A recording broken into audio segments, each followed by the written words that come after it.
जय माता दी। राधे राधे। आइए सुनते हैं तीज माता की कहानी।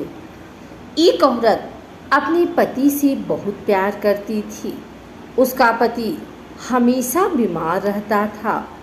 पति की रोज वैश्या के यहाँ ले जाकर पैसा खर्च करने की बुरी आदत थी। पत्नी अपने पति को हमेशा समझाती और वैश्या के पास जाने के लिए मना करती, पर वह नहीं मानता था। इसीलिए वह लोग गरीब हो गए। पत्नी रोज जेठानियों के यहाँ काम करती और घर का खर्च चलाती थी। तीज का समय आया तो उसने जेठानियों के लिए सातू का आटा पीसा। उसके बाद चक्की को साफ करके बचे हुए आटे से अपना सातू बनाया। तीज की शाम जैसे ही पत्नी पूजा करने बैठी, पति बोला कि उसको वैश्या के पास छोड़कर आ। वह अपने पति को पीठ पर बैठाकर वैश्या के यहाँ छोड़ आई। पति वापस घर आया। वापस वैश्या के यहाँ छोड़ने के लिए कहा।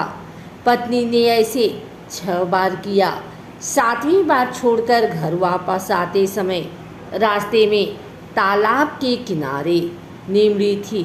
तालाब में पातल तैर रही थी। उसमें पूजा का सामान और सातू पड़ा था। तभी एक आवाज़ आई कि यह पातल को घर ले जाओ और तीज माता की पूजा करके सातू पासो, उससे तुम्हारा पति और धन वापस मिल जाएगा। वह पातल का सामान लेकर घर आई और फिर पूजा करने बैठी।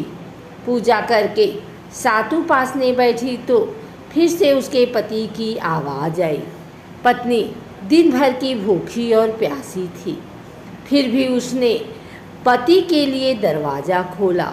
उसने देखा कि उसका पति ठीक हो गया है और सारा धन वापस लेकर आया है। पति बोला कि मैं अब वैश्या के पास वापस कभी नहीं जाऊंगा। फिर दोनों ने सातू पासा और वहीं खुशी खुशी रहने लगे। हे तीज माता, जैसे उन दोनों की खुशियाँ लौटा दी, वैसे ही हम सबको खुश रखना। एक और कथा के अनुसार एक साहूकार था। उसको 7 बेटे थे। 6 बहुओं के पीहर से तीज पर सत्तू मिठाई और साड़ी मेवा आता था, मगर 7वीं बहू के पीहर में कोई भी नहीं था, इसलिए उसके पीहर से कुछ नहीं आता था। देवर जेठानियाँ मजाक बनाती थी। एक बार बड़ी तीज आई। 6 बहुओं के पीहर से सातू आया और लाडू साड़ियाँ आई। सारी बहुओं ने उसका मजाक उड़ाया। 7वीं बहू उदास हो गई। वह मन में सोचने लगी, अगर मेरे पीहर में भी कोई होता तो मेरे लिए भी ये सब आता। यह देखकर उसका पति बहुत दुखी हो गया। उसने कहा, तुम चिंता मत करो, मैं तुम्हारे लिए ये सब लाऊंगा। वो बाजार गया। वहाँ एक साहूकार अपनी दुकान पर बैठा था। उसका पति धीरे से दुकान में छिप गया। रात होने पर वह साहूकार सो गया। उसका पति धीरे से घटी लिया और फुटाने सीखे हुए चने पीसने लगा। वह आवाज़ सुनकर साहूकार की नींद खुल गई। वह लोग आकर साहूकार को कहने लगे, आपकी दुकान में चोर है। साहूकार ने दरवाज़ा खोला और देखा, एक आदमी एक सातू का पिंडा, 4 लाडू और एक साड़ी लेकर जा रहा है। साहूकार ने पूछा, ये तुम क्या कर रहे हो? उसने कहा कि मैं चोर नहीं हूँ, मेरे पत्नी का कोई पीहर नहीं है, मैं उसके लिए सब ले जा रहा हूँ। मेरी भाभियाँ उसको ताने देती हैं, मेरी पत्नी बहुत दुखी है। तब साहूकार ने बोला, अब तुम घर जाओ। आज से तुम्हारी पत्नी हमारी धर्म बेटी है। आज से हम उसके माँ बाप हैं। हम सब सामान तुम्हारे घर पहुंचा देंगे। अगर किसी कारण किसी के पीहर से सातु नहीं आ पाता है तो वह घर में भी सातु बना सकते हैं। हे तीज माता, सबको अपना पीहर देना। एक सेठ के 2 बेटियां थीं, दोनों तीज का व्रत करती थी।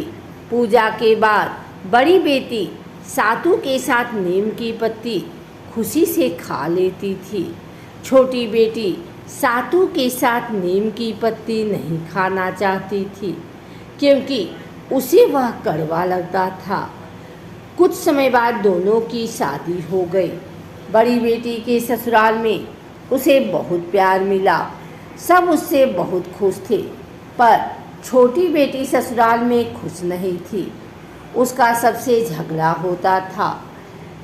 सातु तीज पर दोनों माँ के घर आई। दोनों माँ को अपने दिल का हाल बताने लगी। माँ को बड़ी बेटी खुश लगी और छोटी बेटी दुखी लगी। माँ को चिंता हुई। माँ ने छोटी को समझाया कि सातु तीज पर नीम खाते समय नीम को हमेशा कड़वा कहती थी और बड़ी वाली हमेशा उसको मीठा कहती थी। जिसने कड़वे नीम को मीठा समझकर खाया उसको सबसे प्यार मिला। छोटी बेटी ने हमेशा नीम को दुखी मन से खाया तो वह कभी खुश नहीं रही। माँ ने कहा, कुछ भी खाओ, कड़वा या मीठा, उसे प्रेम से खाना चाहिए। माँ की बात मानकर छोटी बेटी हर तीज पर नीम का पत्ता मीठा समझकर खुशी से खाने लगी।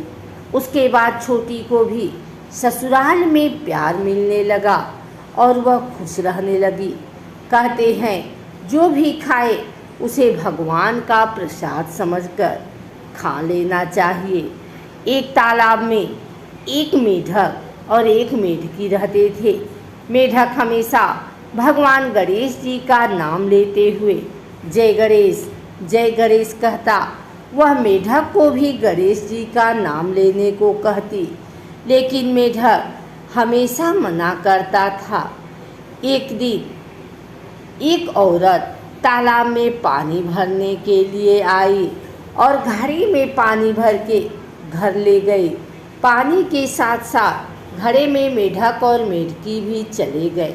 घर जाकर औरत ने पानी के घड़े को उबालने को रख दिया। जैसे ही पानी उबलने लगा वैसे ही मेढक और मेढकी को गरम लगने लगा। मेढक ने मेढकी से कहा कि मैं जल रहा हूँ।